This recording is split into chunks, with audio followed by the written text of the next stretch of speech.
programs offer many languages. Please visit suprememastertv.com/schedule. The East gave peace and light. The South gave warmth. The West gave rain.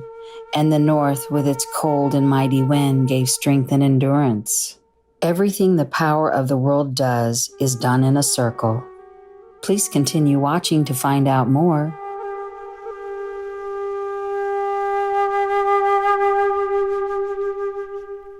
Greetings, gentle viewers. I'm Dakota. The amiable people of the Lakota Nation join you in spreading love and kindness among our brothers and sisters, irrespective of color or race.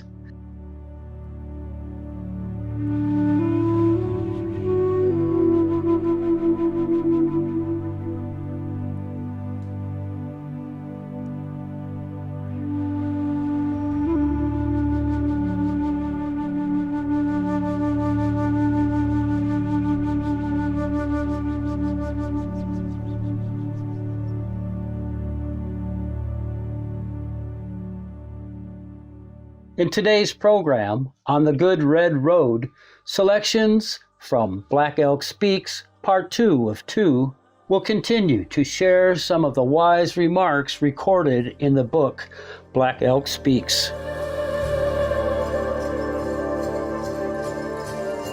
Black Elk was born in 1863 as a member of the Oglala Lakota Sioux tribe, whose people lived in today's Wyoming in the western United States.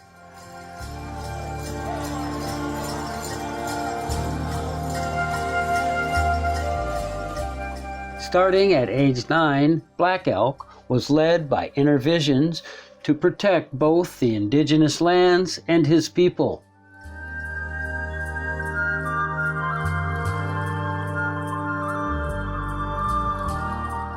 His ultimate symbolic mission was to bring back the tree of life so that it bloomed, thus restoring his own nation and leading the Lakota people to walk the red road, the road of good.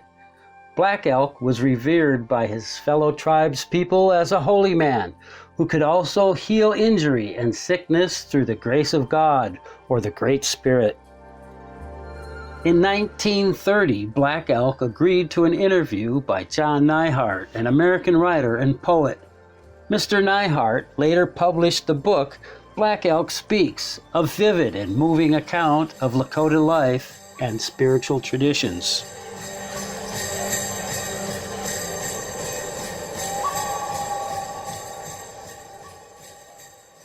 Now the fifth grandfather spoke, the oldest of them all, the spirit of the sky. "My boy," he said, "I have sent for you, and you have come. My power you shall see." He stretched his arms and turned into a spotted eagle hovering. "Behold," he said, "all the wings of the air shall come to you, and they and the winds and the stars shall be like relatives. You shall go across the earth with my power." Then the eagle soared above my head and fluttered there. And suddenly the sky was full of friendly wings, all coming toward me. Now I knew the sixth grandfather was about to speak, he who was the spirit of the earth, and I saw that he was very old, but more as men are old. His hair was long and white, his face was all in wrinkles, and his eyes were deep and dim.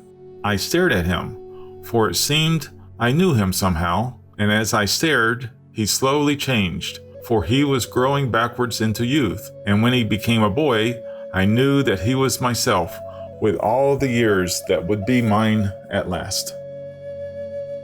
When he was old again, he said, "My boy, have courage, for my power shall be yours, and you shall need it, for your nation on the earth will have great troubles. Come." He rose and tottered out through the rainbow door, and as I followed, I was riding on the bay horse who had talked to me at first and led me to that place. Then the bay horse stopped and faced the black horses of the west, and a voice said, "They have given you the cup of water to make live the greening day, and also the bow and arrow to destroy." The bay neighed, and the 12 black horses came and stood behind me, 4 abreast. The bay faced the sorrels of the east, and I saw that they had morning stars upon their foreheads, and they were very bright. And the voice said, They have given you a power that is peace, and the good red day. The bay neighed, and the 12 sorrels stood behind me, 4 abreast. My horse now faced the buckskins of the south, and a voice said, They have given you the sacred stick, and your nation's hoop, and the yellow day. And in the center of the hoop you shall set the stick, and make it grow into a shielding tree and bloom. The bay neighed, and the 12 buckskins came and stood behind me, 4 abreast. Brilliant viewers, let's now pause for a moment to pray for peace among all people and beings on this planet. We'll be right back after a short message. Please stay tuned to Supreme Master Television.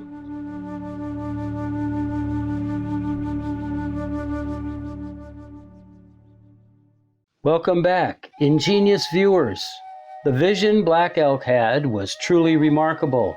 He was bestowed with this vision due to his purity of heart and high spiritual development. For the Native American people, spirituality permeates every aspect of life. It is as easily accessed as breathing the air or feeling the sun on one's skin.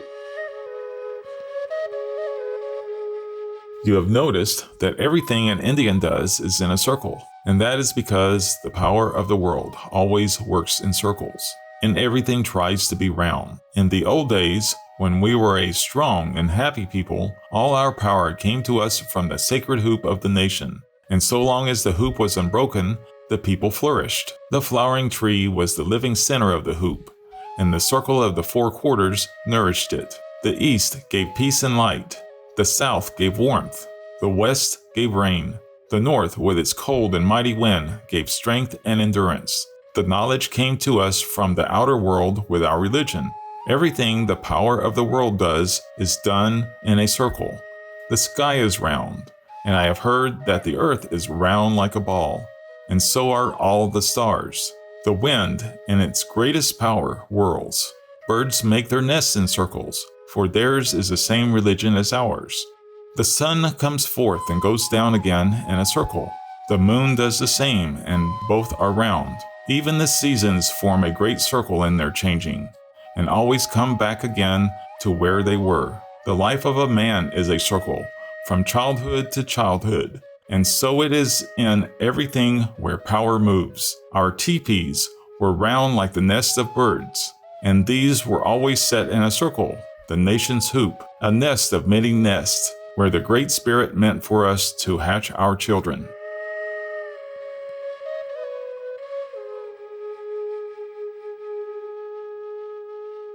Throughout history, from culture to culture, there's a common thread in every spiritual belief. It is the understanding that we can only fulfill our highest purpose on earth by letting go of the ego and being united with the God or the Great Spirit.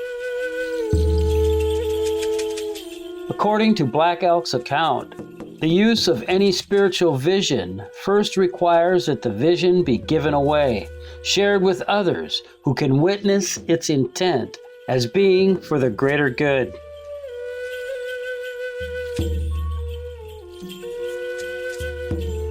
I think I have told you, but if I have not, you must have understood, that a man who has a vision is not able to use the power of it until after he has performed the vision on earth for the people to see. You remember that my great vision came to me when I was only 9 years old, but I was not much good for anything until after I had performed the horse dance near the mouth of the Tongue River during my 18th summer. It was even then, only after the ceremony in which I performed my dog vision, that I had the power to practice as a medicine man, curing sick people, and many I cured with the power that came through me. Of course, it was not I who cured, it was the power from the cosmos, and the visions and ceremonies had only made me like a hole through which the power could come to the two-leggeds. If I thought that I was doing it myself, the hole would close up and no power could come through. Then everything I could do would be foolish. There were other parts of my great vision that I still had to perform before I could use the power that was in those parts. If you think about my great vision again, you will remember how the red man turned into a bison and rolled, and that the people found the good red road after that. If you will read again what is written, you will see how it was. To use the power of the bison, I had to perform that part of my vision for the people to see.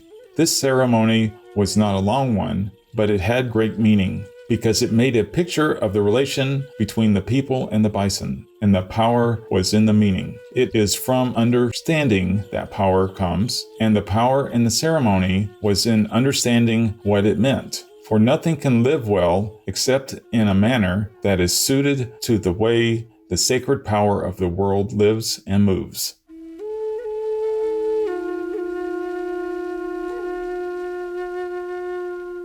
Gracious viewers, it's been a pleasure to have your company on today's Words of Wisdom.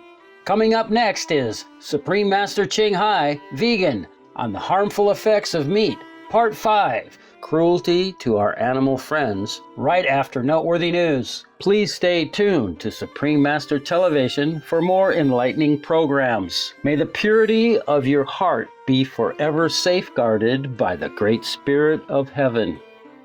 Our programs offer many languages. Please visit suprememastertv.com/schedule and suprememastertv.com/WOW. Nos programmes offrent plusieurs langues. Veuillez visiter suprememastertv.com/schedule et suprememastertv.com/WOW. Nuestros programas ofrecen varios idiomas. Visiten suprememastertv.com/schedule и suprememastertv.com/WOW. Наши программы предлагают много языков. Пожалуйста, посмотрите suprememastertv.com/schedule и suprememastertv.com/WOW.